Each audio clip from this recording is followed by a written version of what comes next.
कोविड-19 ने बहुत ही important role play किया है डिजिटल पेमेंट्स में। अब आप और हम बहुत ही फ्रीक्वेंट डिजिटल पेमेंट्स करते हैं, चाहे हमें अपना सेलफोन रिचार्ज करना हो, चाहे मुझे किसी को पैसे भेजने हो, चाहे मुझे इलेक्ट्रिसिटी बिल पे करना हो, चाहे मुझे टिकट्स बुक करनी हो।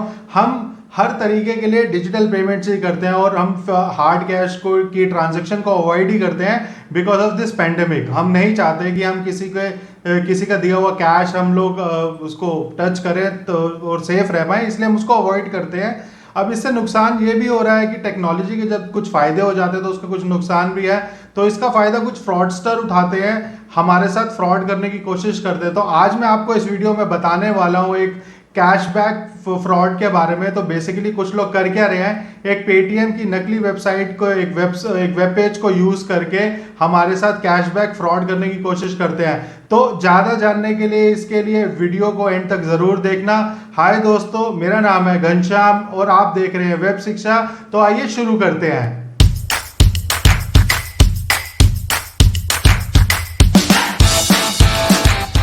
तो आज हम डिस्कस करने वाले हैं पेटीएम कैशबैक फ्रॉड के बारे में। तो ये कैशबैक फ्रॉड होता कैसे है एंड हम कैसे बच सकते हैं, तो इसके बारे में मैं आपको कुछ बताने वाला हूँ। तो पेटीएम कैशबैक फ्रॉड होता कैसे है, तो आपके स्मार्टफोन में गूगल क्रोम जो आप इंटरनेट को एक्सप्लोर करने के लिए यूज़ करते हैं एप्लीकेशन में एक रैंडम नोटिफिकेशन आता है, जिस नोटिफिकेशन में लिखा होता है you have von Paytm cashback. And हम में से बहुत सारे लोग बिना किसी सेकंड थॉट के उस नोटिफिकेशन पर क्लिक कर देते हैं। जैसे ही आप उस नोटिफिकेशन पर क्लिक कर देंगे तो होगा क्या कि आपको एक थर्ड पार्टी वेबसाइट पर वो रीडायरेक्ट कर देगा जिसका नाम है paytm-cashoffer.com। ये आप मेरी स्क्रीन पे साथ साथ देख भी सकते हैं। जैसे ही आप उस पर्टिकुलरली वेब पेज पर जाएंगे तो वो आपको पेज जो वेब पेज है वो आपको कुछ पेटीएम की एप्लीकेशन जैसा ही दिखेगा। मैं आपको एक चीज़ यहाँ पर क्लियर कर दूं, पेटीएम का इस वेबसाइट से कोई लेना देना नहीं है। ये फ्रॉडस्टर्स ने हमारे जैसे लोगों के साथ फ्रॉड करने के लिए बनाया है ताकि हम कंफ्यूज हो जाए कि हम पेटीएम ही यूज़ कर रहे हैं या कोई फ्रॉड वेबसाइट यूज़ कर रहे हैं। और पेटीएम कभी भी कैशबैक और डिस्काउंट ऑफर देने के लिए थर्ड पार्टी वेबसाइट्स पे रीडायरेक्शन नहीं करता है। आपको सारी चीज़ें आपको इन ऐप स्क्रैच कूपन हो चाहे कोई डिस्काउंट ऑफर हो वो ऐप के अंदर ही आपको देता है। तो जैसे ही आप ये वेब पेज ओपन करेंगे तो इसमें साफ साफ नीचे एक बटन पे क्लियरली लिखा है, इसके ऊपर सेंड रिवॉर्ड टू पेटीएम। जैसे आप उस पर क्लिक करेंगे तो आप एक अपने पेटीएम ऐप में रीडायरेक्ट होंगे जिसमें आपका यूपीआई पेज ओपन हो जाएगा। तो इन फ्रॉडस्टर का दिमाग देखिए, इन्होंने किस लेवल का इसमें दिमाग लगाया हमें फ्रॉड करने के लिए हमारे साथ। तो जैसे ही आप वहां पर जाएंगे तो क्लियरली लिखा है कि वहां पे सेंडर आईडी लिखी हुई है कि आप किसको भेज रहे हैं वो पैसा, उसका नाम भी लिखा हुआ है एंड आपके नीचे बैंक अकाउंट जो भी आपका यूपीआई अकाउंट जिस बैंक अकाउंट से लिंक है एंड वहां पर एक रैंडम अमाउंट, हमेशा एक चेंज अमाउंट आता है, न्यू अमाउंट आता है जितनी बार आप इसको रिफ्रेश करेंगे।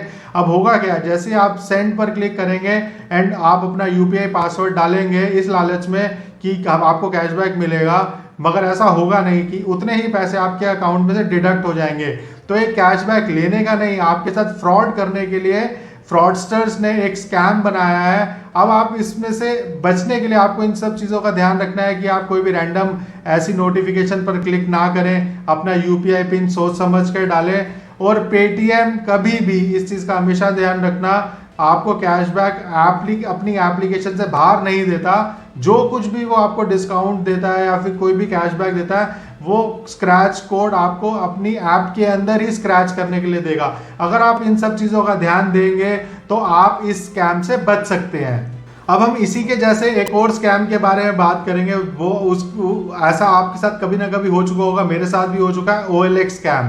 बेसिकली जब भी हम कोई भी प्रोडक्ट सेल करने के लिए OLX पर अपलोड करते हैं तो आप देखते हैं कि बहुत ही जल्दी हमें कई बार एक रैंडम कॉल आ जाता है। रैंडम कॉल पे कोई सामने से बोल रहा होता है कि सर मुझे आपका प्रोडक्ट पसंद आ गया, मुझे प्रोडक्ट लेना है, बस मैं आपको पेमेंट करना चाहता हूँ और मैं बाद में आके शाम को आके ले जाऊंगा, बट आप किसी को देना मत। आप भी कभी कभी हैरान हो जाते हैं, बट क्या होता है कि जब किसी को पैसों की रिक्वायरमेंट होती है तो वो इतना ज़्यादा सोचता नहीं है, तो वो कन्विंस हो जाता है। तो जैसे ही वो आपको कभी गूगल पे, यूपीआई या पेटीएम का आपको लिंक भेजता है कि आपको फिर लिंक भेजने के बाद ये बोलेगा कि आप इसको पे बटन पर क्लिक कर दीजिए तो आपको मैं पे कर दूंगा वहां से, बट ऐसा नहीं होता।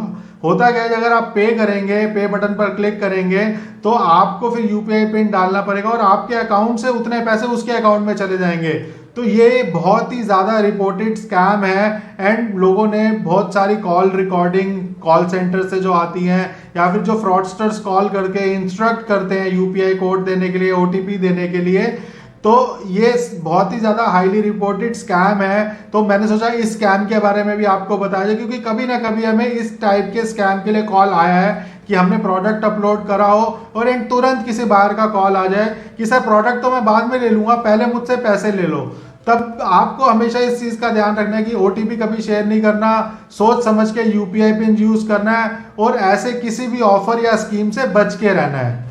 और अब हम बात करेंगे कि अगर आपके साथ पेटीएम के नाम पर कोई स्कैम हो गया है या फिर अगर आपको कोई स्कैम दिखा है और आप उसको रिपोर्ट करना चाहते हैं तो आप वो कैसे कर सकते हैं। उसके लिए आपको अपनी पेटीएम ऐप में जाना होगा। जैसे ही आप अपनी पेटीएम ऐप ओपन करेंगे तो स्टेप नंबर 1 उसमें रहता है कि आपको लेफ्ट कॉर्नर में आपको अपने प्रोफाइल सेक्शन पर क्लिक करना होगा। जैसे ही आप वहां पर क्लिक करेंगे तो जो स्टेप नंबर 2 है हमारा, आपको सबसे नीचे स्क्रॉल करके जाना होगा हेल्प एंड सपोर्ट पे, एंड हेल्प एंड सपोर्ट पे जैसे ही क्लिक करेंगे तो स्टेप नंबर 3 है, आप उसको नीचे थोड़ा सा स्क्रॉल करेंगे तो व्यू ऑल सर्विसेज का एक बटन है। जैसे आप उस पर क्लिक करेंगे तो फिर जो स्टेप नंबर 4 है तो वहां पर आपको दिखेगा रिपोर्ट फ्रॉड एंड ट्रांजेक्शन्स। तो जैसे आप उस पर क्लिक करेंगे उसके बाद स्टेप नंबर 5 है हमारा कि आपको आपके इशू को वहां पर डिस्क्राइब करना है या फिर वहां पे आप मैसेज के थ्रू भी उनसे बात कर सकते हैं। स्टेप नंबर 6 में है जब आपका इशू वहां पे आप पूरा डिस्क्राइब कर देंगे तो वो उसके खिलाफ फिर वो एक्शन लेते हैं और आपको सॉल्यूशन के लिए पेटीएम की तरफ से कॉल भी आ सकता है। तो आप इस वे को यूज करके पेटीएम में स्कैम को रिपोर्ट कर सकते हैं या फिर अगर आपके साथ स्कैम हो गया है तो उसके बारे में उनको बता सकते हैं। अब मैं यहाँ पर आपको बताऊंगा कि हम यूपीआई बेस्ड फ्रॉड से कैसे बच सकते हैं। कुछ चीज़ों का हमें ध्यान देना है, अगर आप इन चीज़ों का ध्यान देंगे तो आप इन फ्रॉड से बच सकते हैं। तो पॉइंट नंबर 1 आता है हमारा कि आप कभी भी किसी के साथ ओटीपी शेयर मत कीजिए। ओटीपी कॉन्फिडेंशियल होता है और पेमेंट करने के लिए अपने स्मार्टफोन या अपने सिस्टम में खुद ही यूज़ करें, किसी को कभी देना। पॉइंट नंबर 2 आता है हमारा, इसके अंदर कभी भी आपको व्हाट्सएप के थ्रू या एसएमएस के थ्रू कोई भी पेमेंट लिंक आता है तो उस पर क्लिक करके बिना क्रॉस चेक करे पेमेंट ना करें। अगर ऑथेंटिक हो, आपने मंगवाया हो तो ही करें। पॉइंट नंबर 3 हमारा आता है इसके अंदर कि कभी भी आप यूपीआई के थ्रू पेमेंट कर रहे हो तो पे एंड रिसीव जो बटन वहां पर आता है उसका हमेशा ध्यान रखें। पे का मतलब आप पे कर रहे हैं, रिसीव का मतलब आपको पेमेंट रिसीव होगा। ये जो फ्रॉडस्टर्स होते हैं ये रिसीव करते हैं पेमेंट आपसे और आपको पे बटन पर क्लिक करवा देते हैं, तभी आपको वो नुकसान होता है और आपके साथ वो फ्रॉड कर पाते हैं।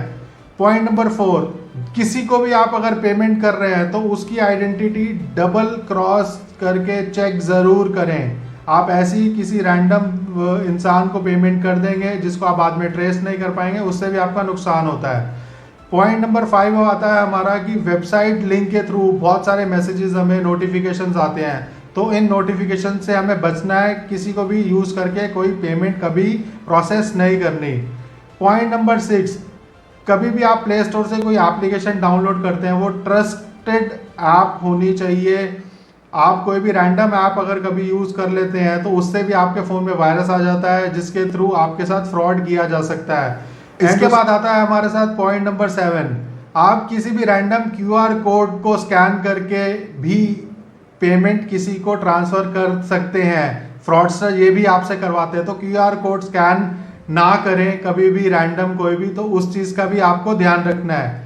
एंड उसके बाद आता है हमारा पॉइंट नंबर 8, कभी भी आप किसी को यूपीआई ट्रांजेक्शन करते हैं तो यूपीआई पे जो स्क्रीन पे आपको डिस्प्ले हो रहा होता है सेंड रिसीव, किस सेंडर को आप भेज रहे हैं, आप किस पर्पस के लिए भेज रहे हैं, इन सब चीजों का भी ध्यान रखेंगे। लास्ट में आता है हमारा पॉइंट नंबर 9, आप कोई भी रैंडम वेबसाइट जब ओपन करते हैं या फिर कोई भी XYZ अननोन ऐप इंस्टॉल कर लेते हैं कई बार किसी भी छोटे मोटे काम के लिए, तो उसके थ्रू भी आपके फोन में कुछ आपके पिन कोड्स, कुछ पासवर्ड्स वो लीक हो जाते हैं। तो इस चीज का भी आपको ध्यान रखना है कि authentic websites and authentic applications ही आप अपने स्मार्टफोन में यूज करें।